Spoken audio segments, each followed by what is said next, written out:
Hello friends, welcome to நானி சமையல். இந்த video உங்களுக்கு பிடிச்சிருந்தா லைக் பண்ணுங்கள், ஷேர் பண்ணுங்கள், கமெண்ட்ஸ் பண்ணுங்கள். இதுவரைக்கும் இந்த சேனலை சப்ஸ்கிரைப் பண்ணாதவங்க சப்ஸ்கிரைப் பண்ணுங்கள். கூடவே பக்கத்தில் இருக்கிற பெல் ஐக்கானை கிளிக் பண்ணுங்கள். அது கூட ஆல் ஆப்ஷனை கிளிக் பண்ணுங்கள். அப்போ தான் நான் போடுற வீடியோஸ் உங்களுக்கு உடனுக்குடன் நோட்டிஃபிகேஷனில் வரும். ஓகே ஃப்ரெண்ட்ஸ், இன்றைக்கி நம்ம என்ன பார்க்க போகிறோன்னா வெங்காய போண்டா.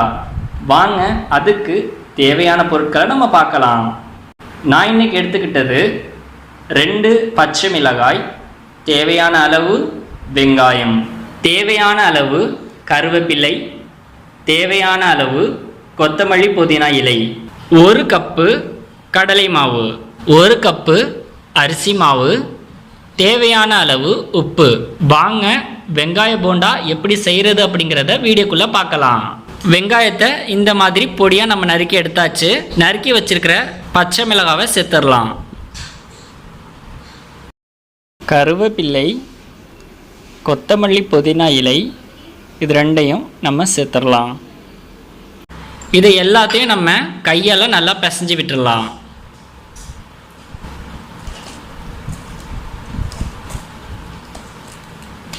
பாருங்க, இந்த மாதிரி நல்லா நம்ம கையால் பிசைஞ்சு விட்டுக்கலாம். தண்ணி ஊற்ற அவசியம் இல்லை. ஏன்னா வெங்காயத்திலேயே நம்மளுக்கு பிசைகிறப்ப கொஞ்சமாக தண்ணி விடும். அதுக்கப்புறம் நம்மளுக்கு தேவையான அளவு தண்ணியை நம்ம சேர்த்துக்கலாம். 1 கப்பு கடலை மாவை சேர்த்துடலாம். 1 கப்பு அரிசி மாவை சேர்த்துடலாம். தேவையான அளவு உப்பு. இது எல்லாத்தையும் நம்ம நல்லா மிக்ஸ் பண்ணி விட்டுடலாம். தண்ணி சேர்க்காம ஃபஸ்ட்டு நல்லா பிசைஞ்சு எடுத்துக்கலாம். ஏன்னா வெங்காயத்தில் கொஞ்சமாக தண்ணி விடும். அப்பவும் உங்களுக்கு கெட்டியாக இருந்துச்சுன்னா தேவையான அளவு தண்ணியை சேர்த்து நம்ம பிசைஞ்சு எடுத்துக்கலாம். கொஞ்சமாக தண்ணியை சேர்த்து நம்ம பிசைஞ்சு விட்டுக்கலாம்.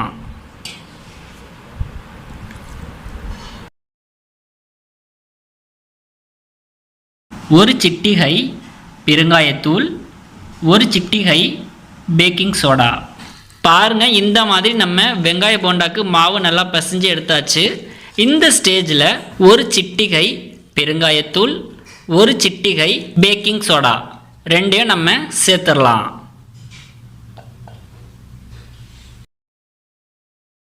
இதையும் நம்ம நல்லா மிக்ஸ் பண்ணி விட்டுடலாம்.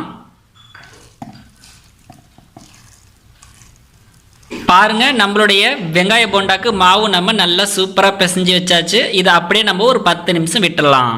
அதுக்கப்புறம் நம்ம எண்ணெயில் போட்டு நல்லா ஃப்ரை பண்ணி எடுக்கலாம். கடாய் சூடாயிருச்சு. நம்ம தேவையான அளவு சன்ஃப்ளவர் ஆயிலை சேர்த்துடலாம்.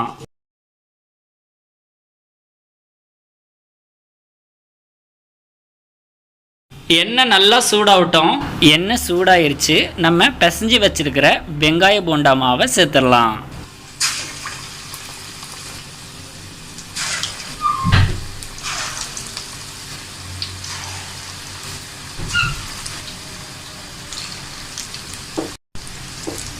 இதை நல்லா நம்ம கிறிஸ்பியாக ஃப்ரை பண்ணி எடுத்துக்கலாம். பொன்னிறமாக செவந்து வர்றப்ப நம்ம எடுத்துடலாம். நல்லா 2 பக்கமும் நல்லா பெரட்டி விடுங்க. அப்போ தான் நம்மளுக்கு எல்லா பக்கமும் நல்லா வேகும், நல்லா கிறிஸ்பியாகவும் நம்மளுக்கு வரும். இல்லைன்னா உங்களுக்கு ஒரு பக்கம் வெந்து ஒரு பக்கம் வேகாமல் பச்சையாக இருந்துடும், சாப்பிட்றதுக்கு நல்லா இருக்காது. இதை மீடியம் ஃப்ளேம்லேயே வச்சு வறுத்து எடுத்துக்கோங்க, இல்லைன்னா உங்களுக்கு கருகிரும். பாருங்கள், நம்மளுடைய வெங்காய போண்டா நல்லா சூப்பராக கிறிஸ்பியாக மொறு மொறுன்னு நல்லா வெந்துருச்சு. இதை நம்ம ஒரு பாத்திரத்துக்கு மாற்றிக்கலாம்.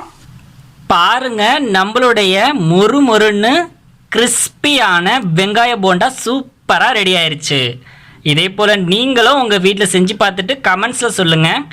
மறக்காமல் இது வரைக்கும் இந்த சேனலை சப்ஸ்கிரைப் பண்ணாதவங்க சப்ஸ்கிரைப் பண்ணுங்கள். கூடவே பக்கத்தில் இருக்கிற பெல் ஐக்கானை கிளிக் பண்ணுங்கள். அது கூட ஆல் ஆப்ஷனை கிளிக் பண்ணுங்கள். அப்போ தான் நான் போடுற வீடியோஸ் உங்களுக்கு உடனுக்குடன் நோட்டிஃபிகேஷனில் வரும். ஓகே ஃப்ரெண்ட்ஸ், இன்னொரு வீடியோவில் நான் உங்களை சந்திக்கிறேன். பாய்.